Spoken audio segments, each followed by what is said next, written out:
역사하여 주소서.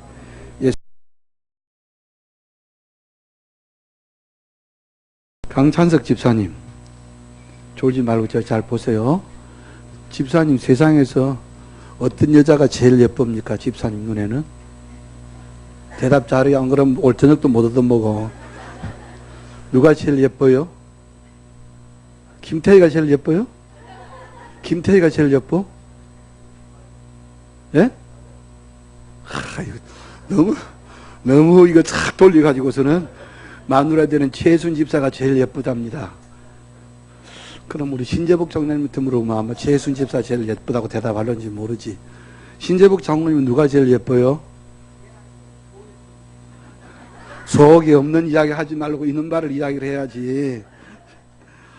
오늘은 레아의 눈물에 대해서 생각하려고 합니다. 한번 받아. 레아의 눈물. 레아의 눈물. 오늘 두 여자 이야기 하려고 합니다. 먼저 누구에게나 사랑받고 죽을 때까지 남편의 사랑을 받았던 아름다운 여인 라헬이 이제 오늘 성경에 나옵니다. 라헬은요 아주 잘생겼고, 그리고 그 어머니를 닮았던 요셉도 얼마나 잘생겼는지 노예 신분으로 애굽에 팔려갔지만 애굽의 친위대장인 보디발의 아내가 반할 정도의 미모를 가지고 있었습니다. 대개 어머니가 예쁘면 아들이나 자식들도 예쁘잖아요. 야곱은 라헬을 사랑해서 14년 동안 이제 모섬살이를 했습니다. 요새 말로 말하면. 다시 말하면 14년 동안 일을 하고 얻은 여인, 얼마나 매력이 있고 아름다운지 우리는 상상해 볼 수가 있습니다. 그런데 또 한 사람, 누구도 거들떠보지 않는 라헬의 언니, 불행한 여인 레아가 오늘 성경에 나옵니다. 그녀의 아버지 라반은 늘 이 못생긴 레아 때문에 걱정을 했습니다. 한 놈도 장가 오겠다는 놈이 없어요. 너 워낙 못생겨서. 마침 그런데 그 아버지가 보니까 이 라반은 어수룩한 조카 야곱이 열정적으로 둘째 딸 라헬을 사랑하니까 야, 이때 어떻게 하든지 좀 딸려 보내야 되겠다 이런 생각을 했습니다. 그래서 이 야곱을 속이고 깜깜한 밤중에 먼저 골칫거리 큰딸 레아를 시온방에 들여놓습니다.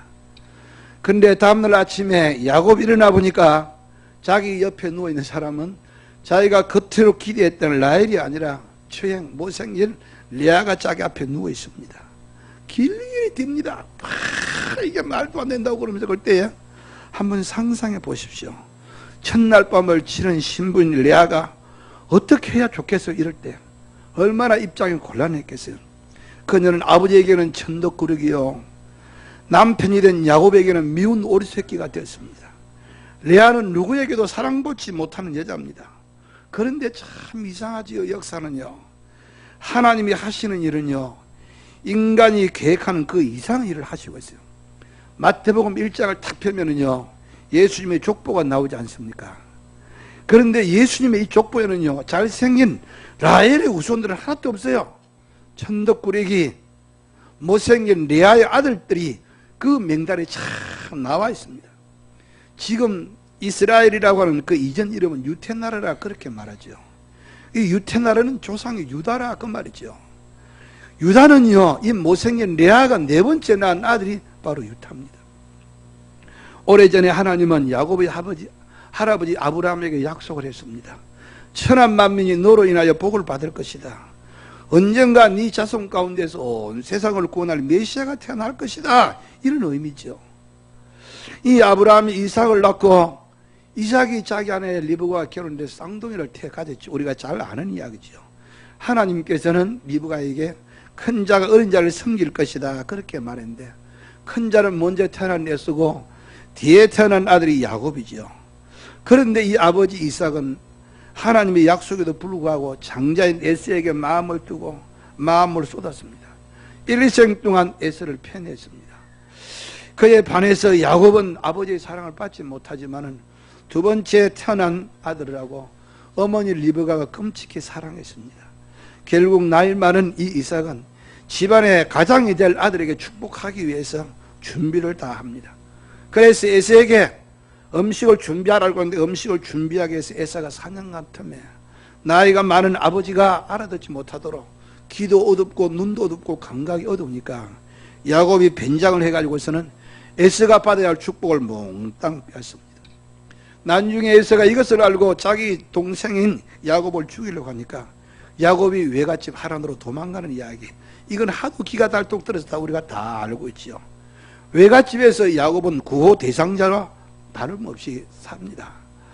그런데 가만히 보니까 이 야곱이 양을 돌보는 아주 재주가 있는, 탁월한 재주가 있는 것 같아서, 그래서 놓치지 않기 위해서, 야, 네가 우리 둘째 딸 라헬을 그렇게 사랑하니까 7년 동안 일하면은 품삯으로 내가 둘째 딸 라헬을 너에게 아내로 주겠다, 말도 되지 않는 이런 계약을 했습니다. 야곱은 평소에 라헬을 사랑했기 때문에 7년 동안 일하는 대가로 둘째 딸 라헬과 결혼을 약속받습니다. 당시로서는 지나친 대가였습니다. 그러나 야곱은 라헬이 곱고 아름다워서 모든 것을 감수합니다. 아마 라헬은 얼굴이 아름답고 가장 매력적인 여자였던 것 같습니다. 29장 20절에 보면은요, 야곱이 라헬을 위해서 7년 동안 라반을 섬겼으나 그를 사랑하는 까닭에 7년을 하루같이 여겼더라, 이렇게 말씀하고 있습니다. 마침내 7년의 기한이 되고 야곱은 라헬과 신혼방을 차리게 됩니다. 당시에 풍습으로 계산해도 서너 배에 해당하는 신부값을 치르고 라헬과 결혼을 했습니다. 어느 잔치나 그랬듯이 이 결혼식에 큰 이제 잔치를 하고 부어라 마시라 했겠죠. 잔치가 무르익을 즈음에 신부는 맨사포로 얼굴을 가리고 신방으로 인도되었습니다. 이때쯤 되면 신랑은 거의 다 만취 상태입니다. 달콤한 신혼 첫날 밤이 지나가고 아침에 야곱이 눈을 떠보니까 자기 곁에 사랑하는 아내 라헬이 누워있으라고 생각했는데 처형되는 레아가 자기 앞에 누워있습니다. 속은 것입니다. 아버지를 속이고 형을 속였던 이 야곱이 기가 막히게 자기가 당했습니다. 야곱은 자신이 레아와 혼인했고 레아와 신방을 차린 것입니다. 장인에게 속은 것입니다. 일어나자마자 화가 나서 장인이 된 외삼촌 라반을 찾아가서, 외삼촌이 어찌하여 내게 이렇게 행했습니까? 내가 라헬을 위해서 어떻게 외삼촌을 섬겼니 잘 아시지 않습니까? 외삼촌이 나를 이렇게 속일 수가 있습니까? 그러자 라반이 하는 말이, 동생보다 언니가 결혼하는 것이 관례라, 그렇게 말합니다. 야곱은 화가 나지만 어쩔 수가 없습니다. 이미 신혼방을 치렀으니까. 결국은 라반은 야곱에게 새로운 타협을 시도합니다. 네가 7년 동안 더 봉사하면은 내가 라헬을 너에게 주마, 이렇게 해가지고 다시 계약을 합니다. 자, 이제 우리는 여기에서 불행한 여인 이 레아를 생각해 봅시다. 이런 상황에서 언니 레아가 어떤 입장이겠습니까? 만일에 여러분들이 레아면 어떻게 하겠습니까? 그녀는 평생 눈물 속에 살았던 불쌍한 여자입니다. 오늘 제가 말씀드리려고 하는 것은 족장서에 빛나는 야곱도 아니고 야곱이 살아간 라헬도 아닙니다. 누구의 사랑도 받지 못한 이 불쌍한 여자 레아에 대해서 오늘 생각하려고 합니다. 성경을 읽은 사람들은요, 성경에서 가장 미인이 누구일까 농담을 합니다. 우리 신재복 장로님은 집에 가서 밥 못 얻어 먹을까 봐 조순호 군사님이 제일 예쁘다고 지금 말했습니다. 그리고 우리 여기 앞에 집사님도 집에 가서 바가지 긁기 싫으니까 그냥 자기 마누라가 제일 예쁘다고 말했습니다. 성경에서는 그럼 누가 제일 예쁠까요? 라헬이 14년 동안 야곱이 일하고 품삯으로 받은 라헬이 제일 예뻤을까? 당대 최고 고대 왕국 애굽에서 나이가 80이 넘었지만은 미모로 소문이 자자했던 사라가 더 예뻤을까? 모르죠. 그건 잘 모릅니다. 여자가 아름답다고 하는 것은 행운, 아니 남자도요 잘생겼다고 하는 것은 참 행운이죠. 저도 보니까 목사님들도 자기가 잘났다고 하는 사람들이 참 많이 있더라고요.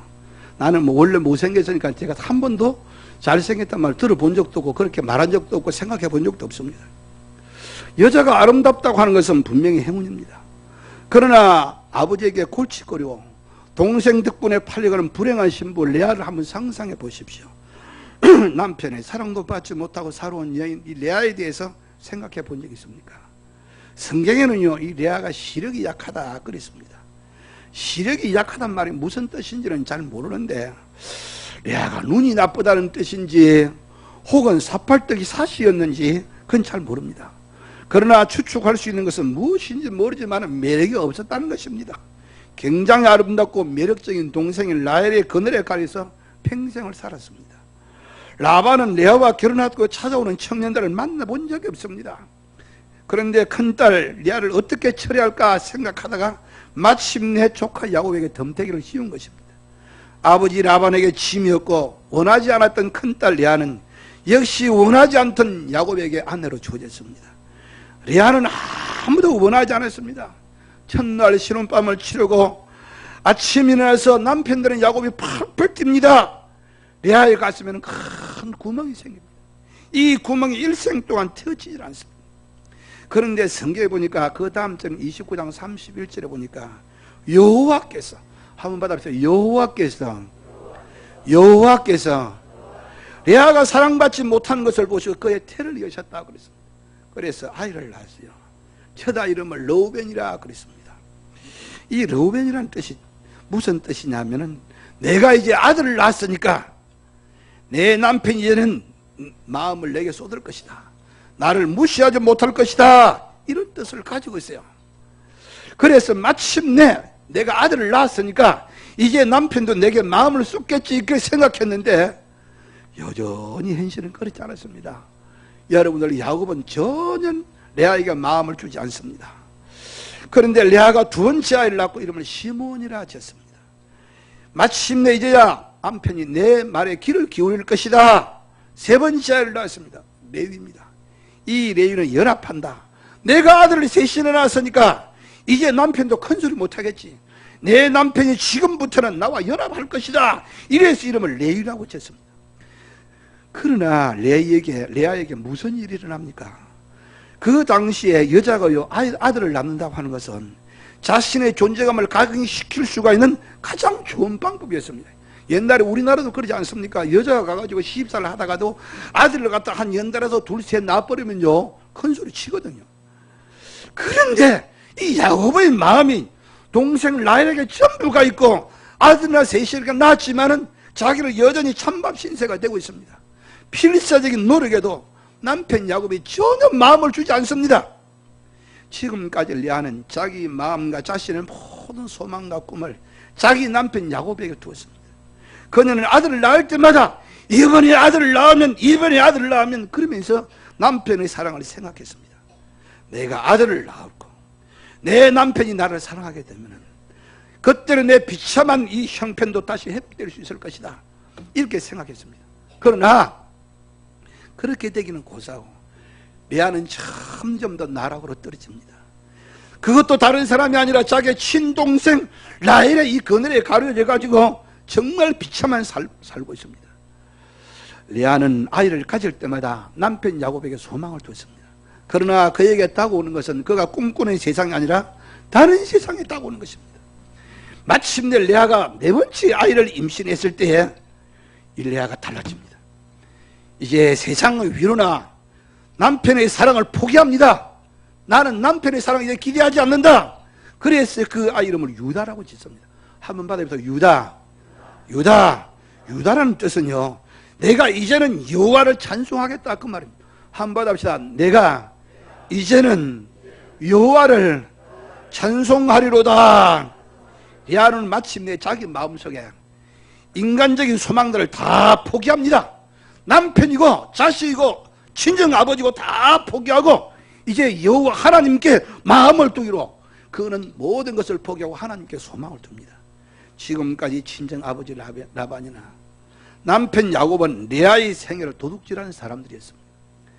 그가 인간적인 모든 소망을 포기하고 여호와께 마음을 쏟았을 때에 레아는 자기의 일생을 새로 찾습니다. 여러분에게 묻고 싶습니다. 여러분들이 꿈꾸고 목표하는 것이 무엇입니까? 내가 그것을 하면 내 인생이 행복해지리라 생각하는 것이 무엇입니까? 내가 전부만 되면, 내가 마침내 그부가 되면, 내가 꿈꾸던 100억만 은행에 들어가게 되면, 내가 무엇을 하게 되면 아마 여러분들도 각각 그것이 무엇인지 목표는 무엇인지 다 스스로 자신이 잘 알고 있을 것입니다. 레아는 지금까지 진실한 사랑을 찾으려고 몸부림을 쳤습니다. 그러나 레아에게 다가온 것은 쓰라린 경험을 통해서 이거 다 부질없는 짓이라는 것을 깨닫게 됩니다. 이제는 남편의 사랑도 아버지에 대한 기대도 다 버립니다. 이제 레아는요, 여호와 하나님께 마음을 둡니다. 변하지 않는 사랑으로 내게 다가오시는 그분께 마음을 둡니다. 하나님께서는 레아에게 어떻게 무엇을 역사하시는지 잘 모릅니다. 그러나 레아가 이제 달라졌습니다. 네 번째 아이를 낳자 이름을 유다라고 짓습니다. 유다가 어떤 인물인지 아십니까? 창세기 49장에 보면 바로 이 유다를 통해서 실로가 오실 것이고, 바로 이 실로를 통해서 왕이 오실 것을 말씀하고 있습니다. 지금 이스라엘의 옛 이름이 바로 유태나라입니다. 이 유태가 바로 레아가 네 번째 낳은 아들입니다. 분명히 그 아버지들은 야곱은요, 라헬을 가장 사랑했고, 요셉을 사랑했고, 요셉은 이 아버지 야곱의 자랑이었고, 죽을 때까지 애굽에서 요셉을 의지했습니다. 그런데 하나님은요, 사람들에게 외면당하고 사랑받지 못했고 버림받은 여인을 찾아오셔서 그녀를 예수님의 조상으로 만듭니다. 아브라함에게 약속하신 선민의 나라가 바로 레아가 낳은 아들 유다 이름을 따서 유태나라라 이름이 지어집니다. 누구에게나 사랑받고 잘난 여자 라헬이 아니라 버림받았던 여자, 사랑받지 못한 이 레아가 예수님의 할머니가 된 것입니다. 여러분들 이걸 보면서 무엇을 생각합니다? 이것이 하나님이 하신 일. 저는 이 은퇴를 앞두고서 여러 가지 많은 생각을 합니다. 제가 이 강단에서 몇 번 설교할 수 있는가 제가 계산을 해보았어요. 이제 3일 기도나 저녁 예배 설교 다 이 목사님한테 맡기로 했어요. 제가 계산을 해보니까 한 12번, 3번 정도 설교하겠더라고요. 그래서 가만히 뒤돌아봅니다. 우리 어머님은 저를 낳고 그랬다고 그러죠. 하도 병치를 하니까 저게 도대체 사람 노릇을 하려나 그랬다고 그러죠. 잘났던 우리 형님도 아니고 똑똑했던 우리 동생도 아니고 상당히 모자랐던 저를 하나님께서는 불러서 목사로 만드셨습니다. 그러니까 제가 이 신학교 1학년 때요, 이 성동교회를 왔었어요. 그때 그 동산 위에 교회를 짓는데 빨간 벽돌을 갖다가 막 쌓아놨는데 듬성듬성 구멍이 나고 바닥에다 가마니를 깔았어요. 이준만 목사님과 와가지고 부흥회를 하는데, 그때 제가 신학교 1학년 생이었어요. 시골에서 올라오는 완전히 촌놈이죠. 제가 그때 이 강단을 보면서 그런 기도를 했습니다. 야, 이런 교회 와서 나도 한번 설교 한번 있을라나. 하나님, 나도 이 교회 와서 설교 한번 하게 해주십시오. 그랬는데 하나님께서는 이 모자라는 사람을 43년 동안 이 교회에서 설교할 수 있도록 축복해 주셨습니다. 할렐루야. 마음에 안 드시는 모양이죠. 여러분들, 우리가 믿는 하나님은 도대체 어떤 분이실까? 여러분들, 성경은 사랑받지 못했던 그 레아, 그 레아를 하나님이 사랑하셨습니다. 남편에게, 동생에게, 심지어 부모에게조차 사랑받지 못한 외로운 레아에게, 레아야, 내가 너의 눈물을 안다. 내가 너의 눈물을 닦아주지. 남편은 너를 버리고 부모는 너를 버려도 나는 너를 버리지 않는다. 내가 바로 너의 아버지고 내가 바로 너의 남편이야. 하나님이 이렇게 말씀하십니다. 이 말이 무슨 뜻입니까? 하나님은요, 세상에 관심 없는 사람들을 관심을 갖습니다. 버림받은 자를 하나님은 사랑하십니다. 매력 없는 사람을 하나님은 사랑하십니다. 연약한 사람을 사랑하시고 세상에 닮지 않는 사람을 하나님은 사랑하십니다. 하나님은 누구도 레아의 남편이 되고자 하는 사람이 없었지만, 레아야, 내가 너의 남편이 되어 주겠어. 하나님이 이렇게 다가오신 것입니다. 하나님은 우리를 사랑하십니다. 여러분들이 어떤 자리에 처했든지 좌절하지 마세요. 하나님의 사랑은 결코 변하지 않는 사실을 믿을 수가 있기를 주님의 이름으로 기원합니다. 이것이 복음입니다. 하나님은 라헬이 아닌 레아를 택하신 이유가 무엇입니까? 아무도 원하지 않았던 이 여인 레아를 통해서 메시아의 혈통으로 택하신 이유가 무엇입니까? 예수님은요, 레아의 자손입니다. 예수님도 아무도 원하지 않았습니다. 누구도 태어난 적이 없는 가장 낮은 곳 마구간에 그분이 태어나셨습니다. 흠모할 만한 아름다운 풍채가 없었습니다. 심지어 버림을 받았습니다. 자기 민족들에게, 사랑하는 제자들에게 예수님이 기도했던 것처럼 십자가에서 하나님에게 마저 버림을 받습니다. 하나님은 이 땅에 오실 때 레아의 자손이었습니다. 하나님은 아무도 원하지 않던 이 여인 레아를 예수님이 할머니로 만드신 것입니다. 어째서일까요? 하나님은 미련한 자들을 택해서 지혜 있는 자를 부끄럽게 하시고, 약한 자를 택해서 강한 자를 부끄럽게 하시고, 세상 천한 자들과 멸시받는 것들을 택해서 아무도 하나님 앞에 자랑하지 못하도록 이 하시기 위해서 고린도전서 1장에 보면 그래서 택하셨다고 말씀하고 있습니다. 여러분들 거절당하고 배신당하고 사랑까지 빼앗긴 이 레아의 심정을 이해합니까? 여러분이 바로 레아입니까? 사랑받지 못하고 있습니까? 누구의 관심도 받지 못하고 있습니까? 여러분들 나의 상황을 하나님이 잘 아십니다. 여러분들 지금 어떤 가운데 외롭게 떠돌고 있을지라도 낙심하지 말고 눈을 들어서 주님을 바라보십시오. 변함없는 사랑으로 지금도 우리를 살피고 계십니다. 레아 같은 처지에서 울고 있습니까? 주님을 바라보십시오. 지금까지 내가 무슨 일을 행할지라도 유다 이제는 하나님을 찬양하리라 이렇게 고백하면서 이 외로움과 고독을 뚫고 일어나셨어. 그리스도의 평강을 누리고 살아갈 수 있는 우리 성도들이 다 될 수가 있기를 예수님의 이름으로 축원합니다. 기도합시다.